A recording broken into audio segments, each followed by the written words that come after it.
Sigma have just released a brand new telephoto lens for Sony E-mount cameras and for L-mount cameras as well. And this is a pretty big deal, to be honest. It's the 150 to 650 millimeter f5 to 6.3 DGDN OS sports lens. Now that's a lot of words. We don't need to worry too much about that, but essentially the big news here is this is the first lens from Sigma developed specifically for full frame mirrorless cameras, kind of from the ground up. So this is not kind of ported over from, Canon or whatever. This is designed specifically for Sony E-mount and L-mount cameras. And that makes this a very interesting lens indeed. 150 to 600, of course, fantastic focal range, really versatile, all kinds of stuff. This is part of Sigma's sports lineup of lenses. If you're not familiar with kind of Sigma's different lineup of different lenses, they've got a few different ranges, and the sports lineup sits pretty high up, to be honest. It's a pretty kind of premium quality, both in terms of optical quality and build. You find a lot of ultra telephoto lenses in there, like this one, for example, and they tend to offer very, very kind of practical use setup. So this one, for example, 150 to 600, great bit of telephoto, works with the teleconverters as well. You can get extra reach out of it, of course, if you want to, but it's still, that's not a bad size, even zoomed out. If I unlock it here, we'll talk about that a bit. That's not a bad size, and I've been hand holding this the whole time I've been using it. So every photo, every bit of video, all of it is gonna be handheld in this entire review because, you can stick it on a tripod, it's gonna be fine. But you want to see how you can do handheld. When you're doing sports, wildlife, whatever it is you're doing with something like this, you want to know you can do it handheld. And this, spoilers, you definitely can. So let's jump into it. Let's talk about image quality. It's one of the most important things about a lens. So let's start with that. Now, I've been using this for a variety of different things. A bit of sporty kind of stuff, trying to track a bike, a bit of wildlife, again, trying to do some tracking and other kind of stuff. I even tried this for a bit of portrait, a bit of landscape, just because 150 to 600, yes, it's fantastic for wildlife. Yes, it's fantastic for sport, but it is so versatile for the kinds of stuff you can get. And I've got to say up front, this has been such a joy to shoot with, whatever I was doing. The actual image quality is really, really nice. You've got 25 elements in 15 groups, and you've got a 9-bladed aperture. So things like bokeh, stuff like that, the autofocus elements, they're really smooth. They look really, really nice. No complaints at all in terms of image quality. I didn't get any distortion. I wasn't expecting loads, to be honest, but I didn't see any.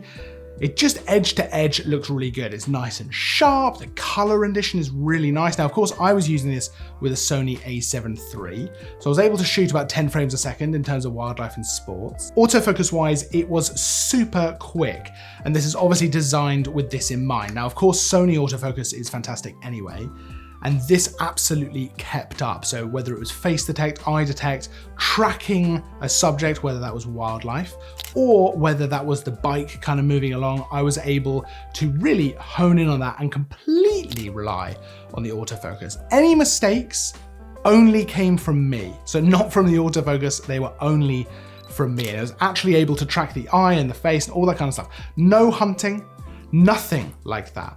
Super, super good. Honestly, it was almost a little bit shocking how good it was, because of course it's a third-party lens, right? So you don't always know 100% whether it's gonna be as good as you might expect from something like a Sony, for example. When I test the Sony lens, I know what I'm gonna get autofocus-wise. This absolutely kept up. This exceeded what I thought it was gonna be able to do. So the autofocus on this, really top notch. It actually uses an integrated AF actuator controlled from a stepping motor. So it makes it nice and pinpoint precise when it comes to tracking. And I did notice that when I was tracking both the bike and birds in flight. It also has a high precision magnetic sensor. So it's really able to hone in on that AF positioning.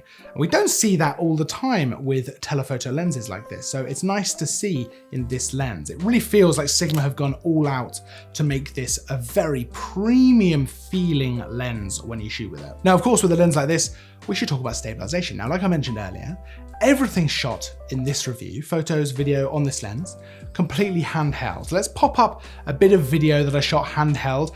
Now, deliberately, this is at 600 millimeters because I wanted to see how that would perform handheld. The longest focal length, what's it gonna look like? Is it gonna be shaky?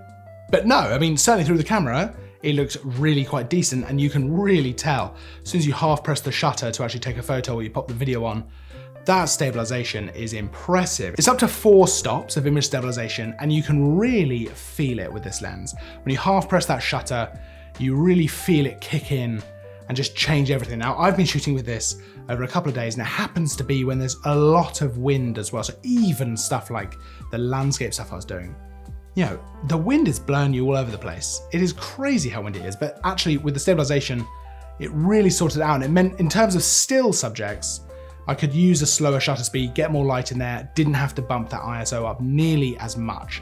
Of course, fast moving subjects and stuff like that, you still need a high shutter speed. That's just how it works.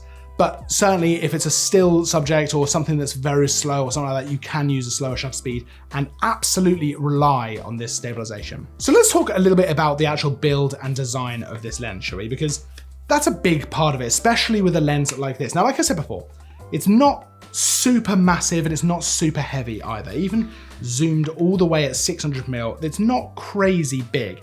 I've definitely been able to handhold it the whole time, and I just generally walk around with it in one hand and then bring it up, obviously 2 hands when I'm shooting. It is a push and pull zoom, so you can push and pull it, or you can use the zoom ring here. And something that I really like about this lens, there's actually a little control here to either tighten or I guess kind of loosen how damp that is as you turn it. So that's the kind of looser setting. If we pop it onto the T setting, so let's bring it all the way back in. Let's pop onto T. That is now much tougher to turn. And that means if you want to make small gradual adjustments, or you don't want to be able to kind of turn it super fast, that's super handy. I've never seen that on a lens before. You can obviously correct me if I'm wrong and it's out there somewhere, but I've never personally seen it, and I really like it. I really like it on such a zoom lens, you know, where you will be zooming a lot. I like that ability to kind of have it fast and then slow it down. I really like that. And of course you can lock it as well at 150, so you get no kind of drift and you can't accidentally zoom out if you want to be shooting at 150, or you've just got it by your side and you don't want it kind of extending out. The actual weight of this comes in at about 2,100 grams, which is pretty decent for this kind of lens. I never had any trouble taking it around. You know, 1 hand walking around, 2 hands for shooting. I don't think anyone's going to complain about the weight of this. And you can feel the kind of robustness of this lens. It's tough, you know, the sport lenses are, but it's built clearly for, you know, rugged use. It's a lot of practicality here. So it's a good feel to it. It feels like it's gonna, you know, it's gonna take a little bit of use, you know, a bit of out in the wild kind of use. Of course, it's moisture and dust resistant as well, which you would expect. There's quite a few controls actually on the lens itself. So of course we've got things like the zoom ring. We've got a small focus ring here as well. If you want to do manual focus, I would never do manual focus with a lens like this, but it's there if you want to use it.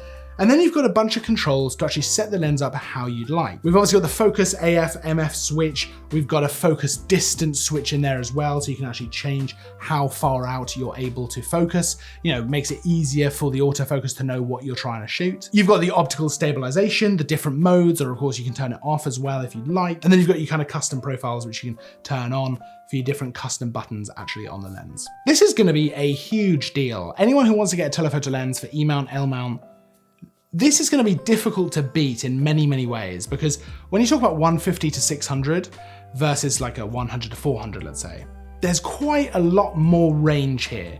It's quite a lot more versatile, really. And in terms of wildlife and sport, you're going to be hard pushed to beat something like this, right? This is, you know, especially unless you're right up there taking high level images of high level stuff. This is a difficult one to beat, and it's nice and kind of practical to use because of the size and the weight of it. Let us know your thoughts though down in the comments. Is this something you're excited for? Do you shoot with telephoto lenses? I don't personally have a long telephoto lens like this.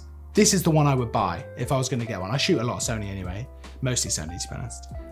I'm gonna go on record saying this is the one I would buy if I was gonna get a long telephoto lens like this. So, big fan, but I'd love to hear what you think down in the comments. Of course, there's a link to go check this out, all the spec and all the stuff in the description, so you can go and check that out right now.